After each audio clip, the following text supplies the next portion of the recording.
आप भी एक स्टूडेंट हो और अपना स्टार्टअप शुरू करना चाहते हो बट समझ में नहीं आ रहा कि कैसे शुरू करूं बिकॉज बहुत सारी चीज़ें होती है बेसिक लेवल से लेके एग्जीक्यूशन तक जो आपको ध्यान में रखनी होती है।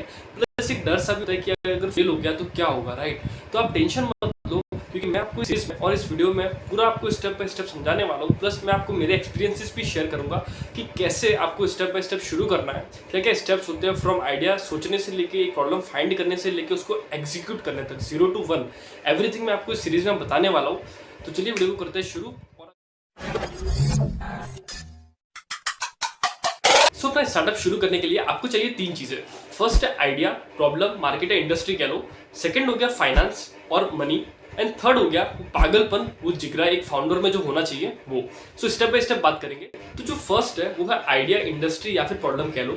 तो दुनिया में जितनी भी बड़ी बड़ी कंपनियां है ना, वो ऐसे ही बड़ी नहीं बनी है, वो किसी न किसी प्रॉब्लम को सॉल्व कर रही है और उसके लिए लोग उनको पैसा दे रहे हैं और इसलिए और बड़े हैं। तो आपका जो आइडिया होगा या तो वो किसी न किसी प्रॉब्लम को सॉल्व कर रहा होगा या फिर जो एग्जिस्टिंग प्रोडक्ट्स है उनका एक बेटर वर्जन होगा, राइट, जहाँ पे 2-3 चीजें एक साथ में हो सकती है एक प्रोडक्ट के अंदर ही।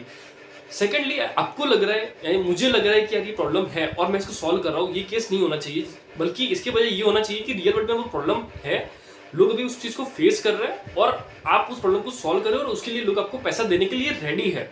ये चीज बहुत ज्यादा मैटर करेगी बिकॉज बहुत लोग शुरू तो कर देते हैं एक आइडिया के साथ बट उन्हें पता ही नहीं होता कि रियल वर्ल्ड में प्रॉब्लम है या नहीं है। और वो आपको फिगर आउट होगा जब आप सर्वे कर रहे हो, लोगों से बात कर रहे हो, अपने कस्टमर से बात करो, तब उस टाइम आपको पता चलेगा कि यार ये सच में की प्रॉब्लम है भी या फिर नहीं है, राइट। सो आइडिया या प्रॉब्लम में जो सेकंड मोस्ट इंपॉर्टेंट चीज है वो है मार्केट या इंडस्ट्री कह लो। तो जो इंडस्ट्री या मार्केट में आप हो वो हमेशा ग्रोइंग इंडस्ट्री होनी चाहिए। ऐसा ना हो कि आप 5 साल करके कंपनी बना रहे हो और आपको पता ही नहीं है मार्केट की ग्रोथ क्या है और वो श्रिंकिंग मार्केट हो और 5 साल बाद वो मार्केट ही खत्म हो गया है या फिर एकदम ही छोटू सा मार्केट हो गया है जहाँ पे आप ग्रो ही नहीं कर पाओ और आप उसी के अंदर घूमते रहोगे फिर, राइट। तो फिर उस चीज में आपकी कंपनी डेड हो जाएगी एंड कोई भी इस चीज में इस कंपनी में इन्वेस्ट नहीं करने वाला। फॉर एग्जाम्पल जेरोक्स का मार्केट हो गया। जो थर्ड एंड मोस्ट इंपॉर्टेंट चीज है वो ये होगी कि आपकी जो प्रॉब्लम है या फिर जो प्रोडक्ट आप बनाने वाले हो वो एक निश स्पेसिफिक होगा, ना कि आप ऐसी प्रॉब्लम लेके बैठे हो या फिर प्रोडक्ट लेके बैठे हो जो सबके लिए है। बिकॉज जो सबके लिए होता है वो किसी के लिए नहीं होता, ये बात अपने दिमाग में बिठा लो। सो इवन आप निश के अंदर भी निश में जाओगे तो आपके लिए बेनिफिशियल ही रहेगा। जितना डीप में आप उतरोगे उतना एक पर्टिकुलर सेगमेंट आपको पकड़ लेना है कि यही सेगमेंट और इन्हीं के अराउंड मेरा फर्स्ट प्रोडक्ट रहेगा। देन आप स्लोली वर्टिकली एक्सपांड करोगे।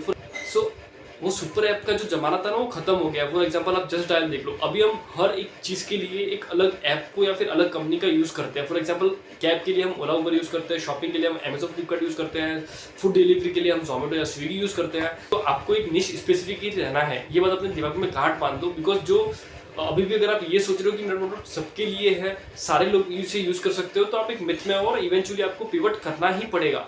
सो इट्स बेटर कि आप एक निश में रहो एंड जितना आप निश में रहोगे ना उसका फायदा उतना ही है बिकॉज आप तो स्ट्रेट फॉरवर्ड आप क्लियर रहोगे कि कौन मेरी टारगेट ऑडियंस है, कौन सी लोकेशन में है, वो क्या करते हैं, कहाँ पे है, और उसी सेगमेंट के अराउंड आप प्रोडक्ट बिल्डअप करोगे जो आपको बहुत ज़्यादा हेल्प करेगा ट्रैक्शन लाने में। यार आइडिया तो सोच लिया बट इसको एक्सिक्यूट करने में तो पैसा लगेगा, लाखों रुपए चाहिए होंगे मेरे को एकदम परफेक्ट प्रोडक्ट बनाने का, एकदम सेक्सी सा, कोई अंदर फॉल्ट नहीं होना चाहिए, सारे फीचर्स होने चाहिए अंदर, एकदम एवन प्रोडक्ट बनाने का मेरे को। और इसके लिए तुम्हें को फंड करना पड़ेगा। अगर आपके भी दिमाग में ये चीज़ चल रही है ना तो यार ये सब फालतू बात है। 2 चीज़ें एकदम क्लियर कर देना है। फर्स्ट कि हर स्टार्टअप को पैसा नहीं चाहिए होता, हर स्टार्टअप को फंडिंग नहीं चाहिए होती। सेकेंड कि आप हमेशा 2 चीज़ों में सुनी होगी अपना और हमेशा आप इसमें कंफ्यूज रहते हो। किसी ने बोला कि धंधा करने के लिए लाखों रुपए चाहिए, किसी ने बोला कि यार आप बिना कुछ लगाए भी धंधा शुरू कर सकते हो। तो यार देखो दोनों ही गलत है। आपको धंधा करने के लिए लाखों रुपए नहीं चाहिए, स्टार्टअप करने के लिए लाखों रुपए नहीं चाहिए, बट आप कम पैसों में या फिर बहुत ही मिनिमम अमाउंट में आप शुरू कर सकते हो। ठीक है, तो 0 रुपीज़ में भी नहीं होगा, लाखों रुपीज़ में भी नहीं होगा, बट एक मिनिमम अमाउंट में आप शुरू कर सकते हो। तो ये दो चीज़ें जो आप एकदम क्लियर कर लो।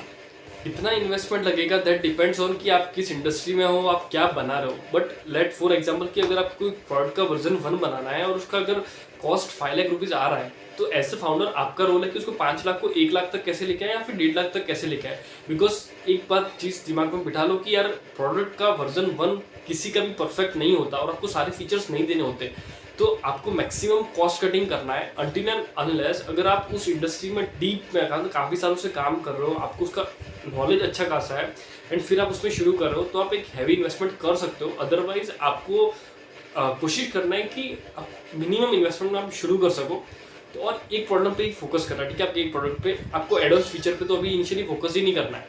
आपने जो प्रॉब्लम आइडेंटिफाई किया उसी के अराउंड आपका प्रोडक्ट बनने वाला है, और वो कभी भी परफेक्ट नहीं होता किसी का भी प्रोडक्ट का वर्जन 1। सेकंड चीज़ है कि रिस्क कितना आप ले सकते हो, कितना आप इन्वेस्ट करोगे, दैट अगेन डिपेंड्स ऑन आपका कितना रिस्क लेने की कैपेसिटी है आपकी, ठीक है। बट इनिशियली ट्राई करो कि एकदम कम इन्वेस्टमेंट में आप शुरू कर सको। जैसे कि फॉर एग्जांपल कि अगर आपको एक एक्टिवा बनानी है और उसकी टायर 1500 रुपये का नया आ रहा है, तो एज अ फाउंडर आपका काम है कि नया डालने के बजाय आप वही चीज़ भंगार में से लेके आओगे तो 250 रुपये में आपको मिल जाएगा, तो यहाँ पे आपकी कॉस्ट कटिंग हो गई। तो ऐसे ही आपको कॉस्ट कटिंग करनी है, और एज ए फाउंडर आप हमेशा जुगाड़ू तो होना ही चाहिए, ठीक है। अदरवाइज तो आपकी पैसा ऐसे ही चला जाएगा, और इनिशियल लेवल पे रिस्क भी बहुत ज़्यादा होता है, तो फेलियर की चांसेस बहुत ज़्यादा है। सो वो सब कैलकुलेशन करके फिर ही आपको आगे स्टेप्स लेना है। अगर आपके, और दूसरी चीज़ है कि अगर आपके पास इन्वेस्टमेंट नहीं है तो बहुत सारी गवर्नमेंट ग्रांट्स अवेलेबल होती है, स्टेट वाइज अलग अलग होती है, बट है। और स्टार्टअप इंडिया की भी ग्रांट्स है, हालांकि ग्रांट्स मिलने में बहुत ज़्यादा टाइम लगता है एंड थोड़ी स्लो प्रोसेस है, बट ये एक फाइनेंस का ऑप्शन अवेलेबल है। एंड प्लस इसके अलावा आपको ऐसा भी नहीं करना है कि आप एकदम जॉब छोड़ के बैठ गए हो, या फिर